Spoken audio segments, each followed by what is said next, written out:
Sir 14 acre நஞ்சை land sir. 35 ரூபா final பண்ணுறாங்க. பஸ் போகிற ரோடு மேலே இருக்குது. ரயில்வே ஸ்டேஷன் இங்கேருந்து ஒரு 5 கிலோமீட்டர் வருது. பக்கத்தில் வீடுங்கள்லாம் இருக்குது.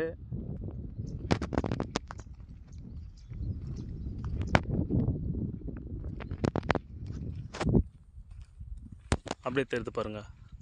எல் ஷேப்பில் கட் ஆகுது. இந்த கல் போட்டிருக்காங்க பாருங்கள், எல்லோ கலர் கல். பவுண்ட்ரிக்கு ஃபுல்லாக எல்லோ கலர் கல் போட்டிருக்காங்க. டி ஷேப்பில் வருது. அப்படியே அந்த மரங்க வரையும் போகுது. பக்கத்தில் சுற்றி வீடுங்க தான் இருக்குது. யாராவது இடம் வாங்கி பெரிய அளவில் விவசாயம் பண்ணுறன்றவங்களுக்கு கரெக்டாக செட் ஆகும் இடம். அது நல்ல தண்ணி வசதி, பக்கத்தில் போர்வெல்லாம் இருக்குது.